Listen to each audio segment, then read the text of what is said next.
Este é o terceiro sermão que nós falamos sobre essa carta, e também é o último sermão que falaremos nesta pequena série.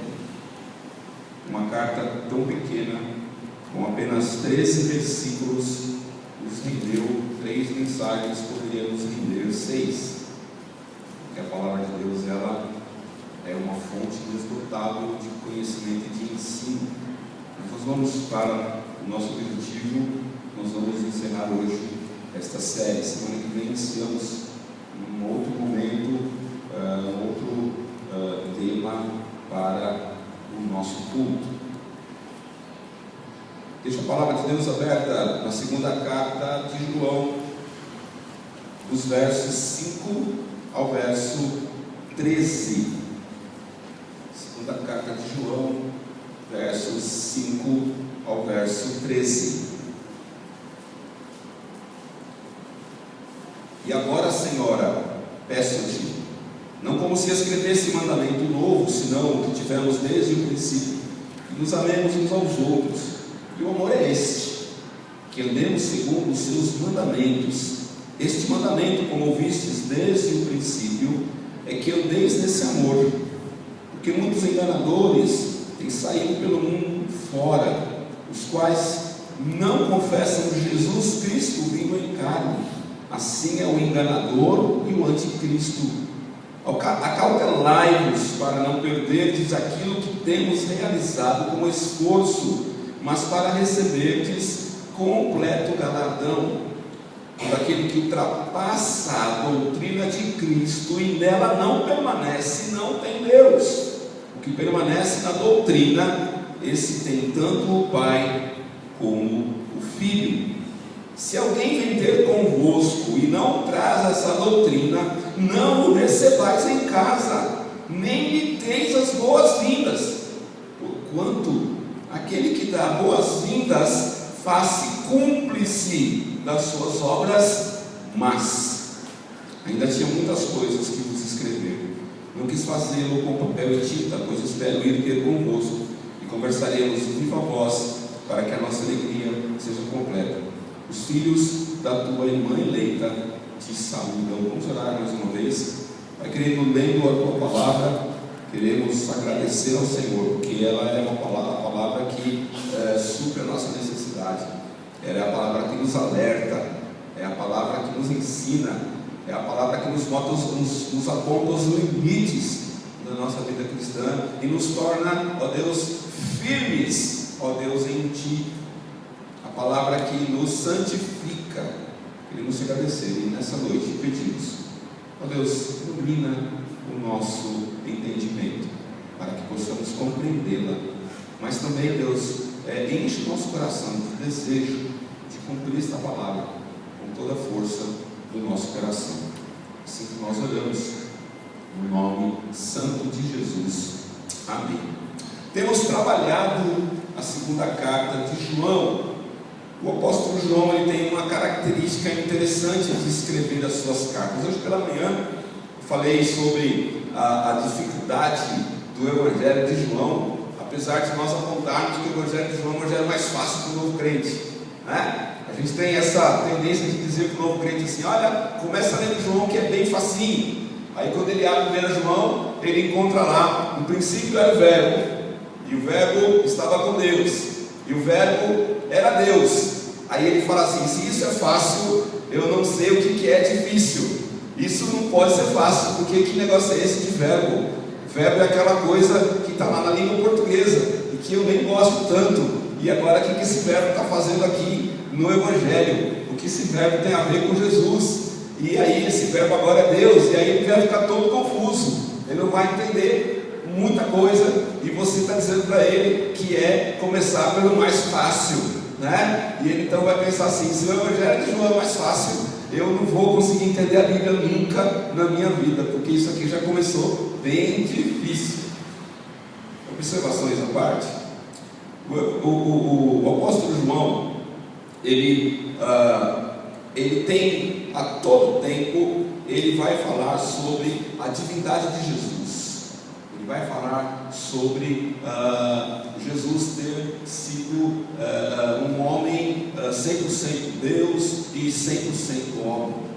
O apóstolo João vai apontar para essa natureza do nosso Redentor. Então é muito comum você ver João utilizando dessas figuras para falar do Filho de Deus. Muitas vezes você vai ver João chamando Jesus do Filho de Deus, tentando atestar quem é Jesus, reafirmando a pessoa e a natureza do Senhor Jesus. Aqui para esta igreja, e nós já passamos por isso, nós já resolvemos a questão do destinatário dessa carta, que é a igreja.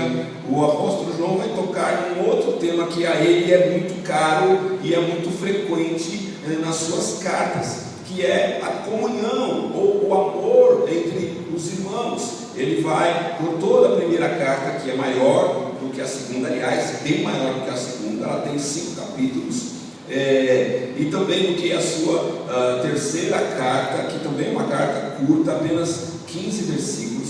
Ele vai falar sobre a comunhão dos irmãos, ele vai falar sobre a importância dos irmãos se amarem. Ele vai usar o termo amados, ele vai usar o termo amado, ele vai falar ameis, ele vai falar ameis uns aos outros, ele vai usar isso muitas vezes. Por quê? Exatamente aqui na segunda carta, ele tem um propósito. Ele está escrevendo à igreja num tempo onde as heresias se multiplicavam, muitos falsos mestres, muitos falsos pastores se levantavam contra a igreja que estava ainda imatura. Era uma igreja que ainda era bastante iniciante na sua caminhada. E esta igreja, já no início, sofre muita perseguição.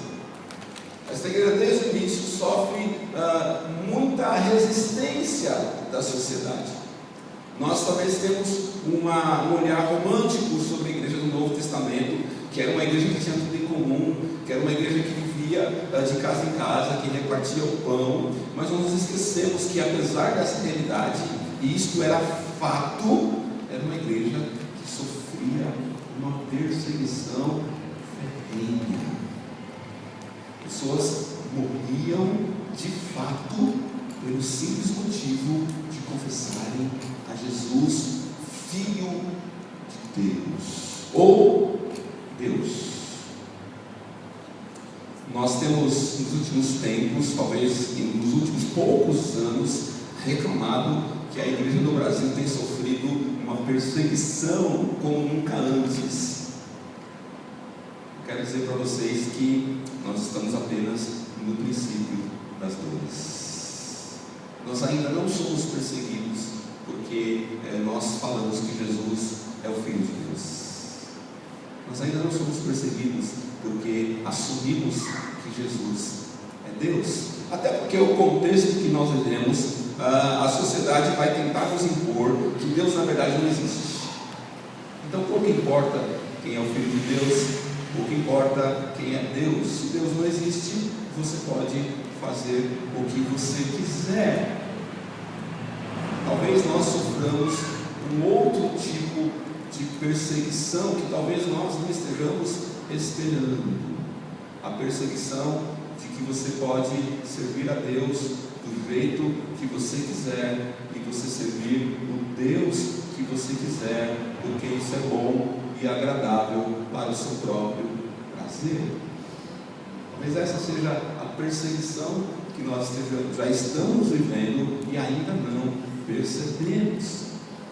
João vai falar mais ou menos isso quando ele está escrevendo para esta igreja, mas antes ele está falando aqui sobre amor fraternal. E por que nessa carta o amor fraternal ele vem antes do que de fato o tema que João quer tratar com a igreja? Ele vai falar bastante sobre o amor antes de falar sobre os falsos ensinadores, ou dos falsos profetas, ou das heresias que se levantam ali naquele lugar.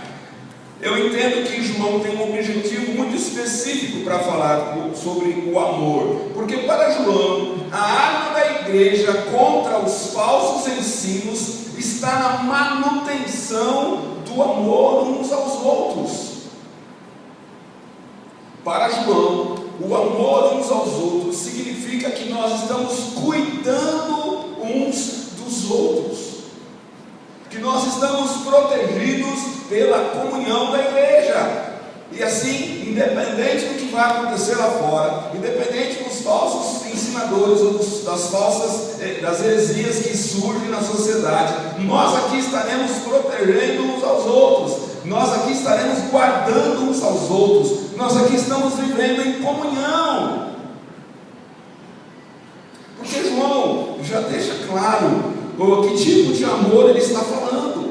Ele não está falando de um amor líquido, ele não está falando de um amor que escorre entre os nossos dedos, ele está falando de um amor emocional, que hoje está lindo e amanhã não é tanto assim, que hoje você me ama, amanhã você me odeia.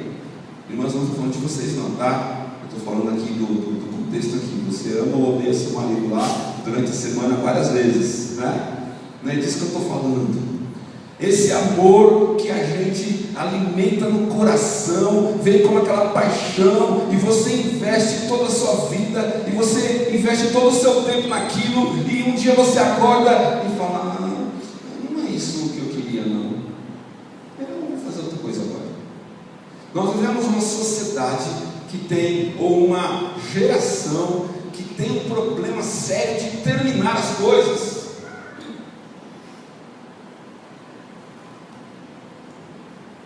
E isso não é só jovens, não. As pessoas iniciam as coisas e não param, e não terminam, não dão cabo daquilo que assumiram.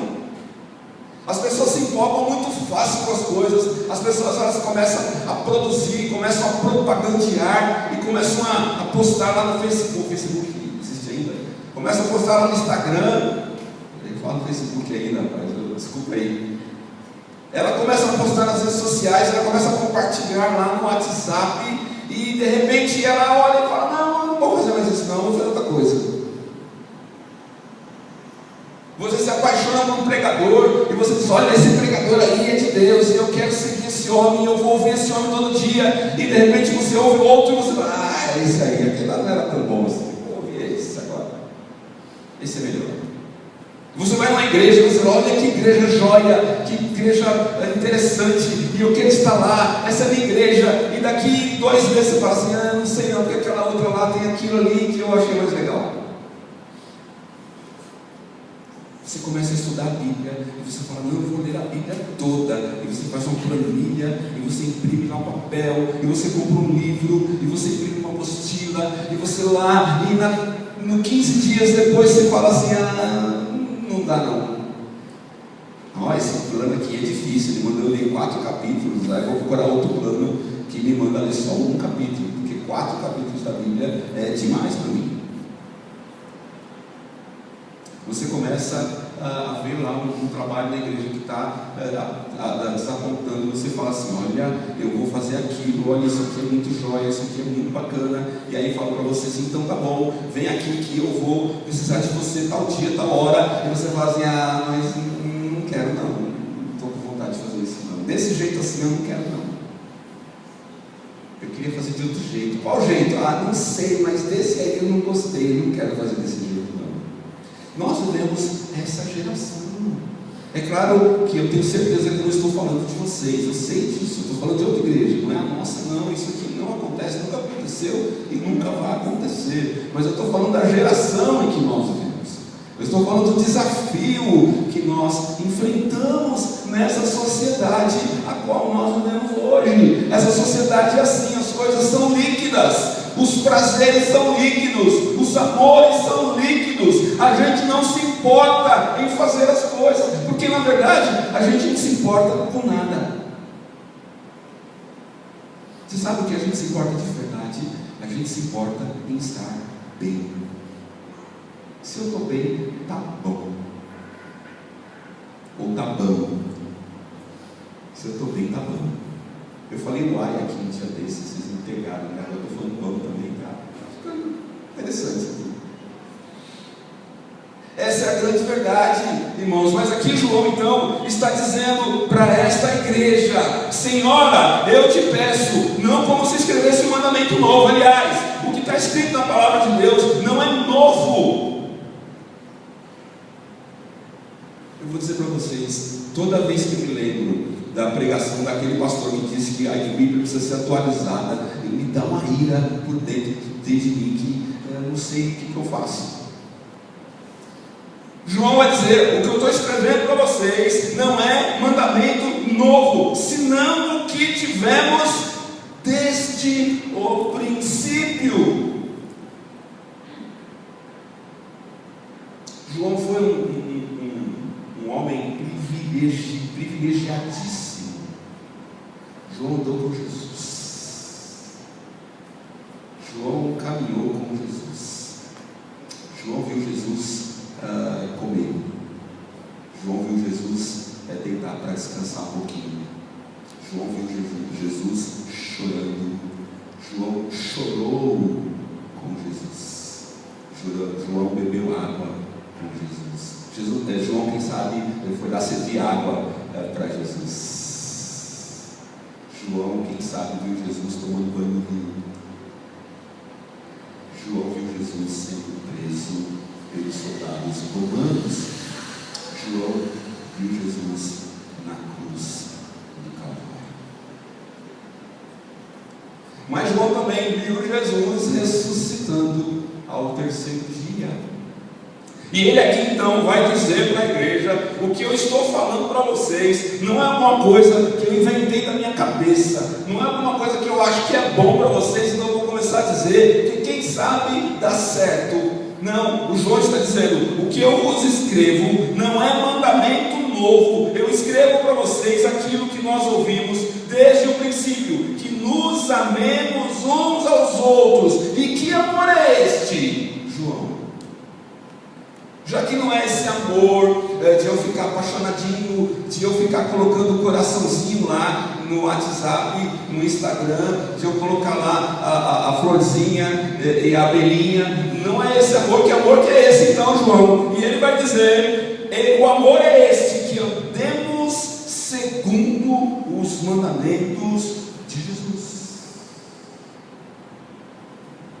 Porque o que João está dizendo aqui, que o amor que ia proteger a igreja, ou a arma que iria proteger a igreja contra os falsos ensinos, era justamente este amor que faz com que eu e você estejamos juntos e nos preservemos na doutrina da palavra de Deus, para que não sejamos levados por todo o vento de doutrina, para que não sejamos enganados, para que não nos apaixonemos por pastores falsos,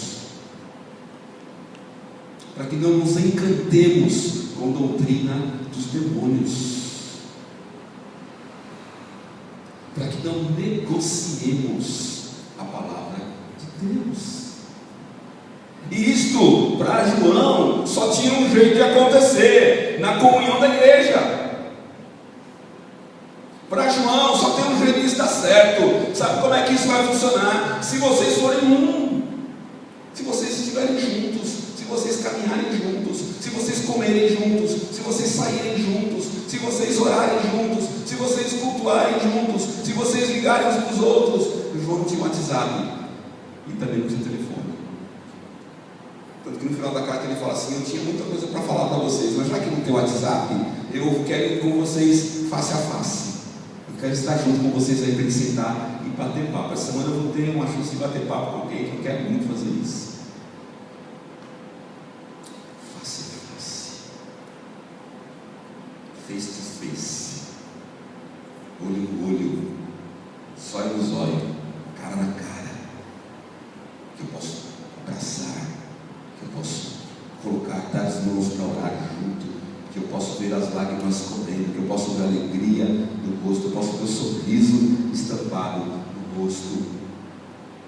Para João essa é a arma, para João esse é o jeito, para João essa é a melhor estratégia: andarmos juntos para estarmos fortes contra as heresias deste mundo.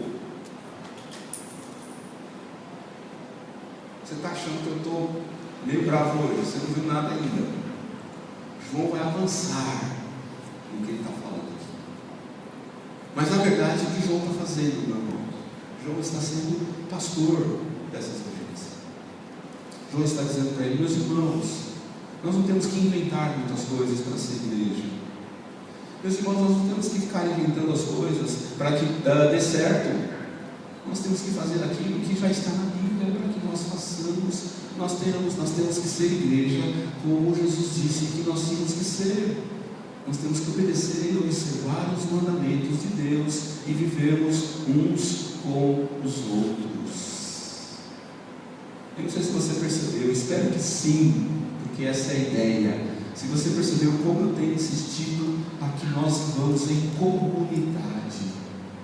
E eu vou continuar insistindo nisso até eu ver que nós estamos de fato vivendo em comunidade. Não que nós não vivamos em comunidade, mas nós podemos viver mais em comunidade. Nós podemos estar mais perto. Nós podemos estar mais juntos. Nós podemos estar com mais oportunidades de compartilhar a comunhão uns com os outros.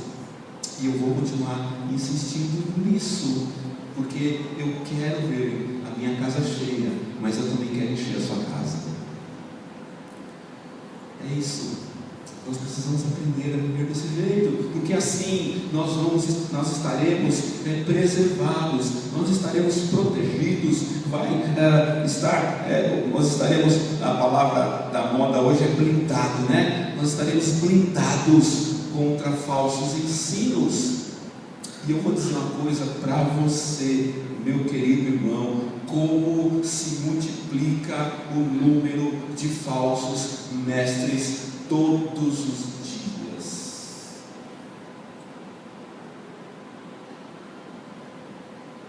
Eu já me decepcionei bastante com alguns pregadores que eu segui há 20, 25 anos. Tenho quase 40 de crente. Mas eu não vou contar a minha idade. Eu sei que para alguns aqui 40 de crente não é nada, né? Mas o que eu tenho visto é que que alguns dos pregadores que eu seguia e admirava, com o passar do tempo começaram a ensinar, ou já ensinavam coisas estranhas, e à medida que eu ia amadurecendo, à medida que eu ia aprendendo mais sobre a Bíblia, eu comecei a perceber que, rapaz, isso aqui é esquisito, isso é estranho. E eu então precisei fazer uma escolha difícil para mim, não foi fácil. Homens que eu admirava, homens que eu tinha o livro em casa, homens que eu lia o livro e devorava os artigos que ele escrevia. Eu tive que simplesmente parar de ler, eu tive que simplesmente parar de segui-los, eu tive que simplesmente parar de me importar onde eles estavam.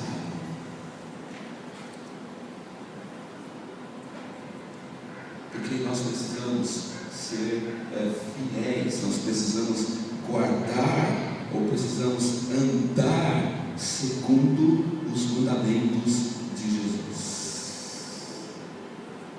Todas as vezes que nós passamos a flertar com ensinos duvidosos, nós estamos a um passo de negociar a nossa fé. Entenda isso. Todas as vezes que nós passamos a flertar com ensinos duvidosos, nós estamos a um passo de negociar a nossa fé.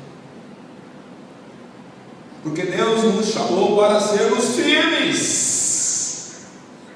Deus nos chamou para sermos sérios. Como eu, assim, um homem sério que não ri facilmente. A minha esposa que não tem um sorriso nos lábios, sérios. Não. Deus nos chamou para sermos sérios no reino de Deus. Deus nos chamou para ser homens, mulheres, jovens e crianças que trabalham para o reino seriamente. Que a vossa palavra, a palavra de Deus, nós estamos trabalhando a segunda carta do apóstolo João, seja sim, sim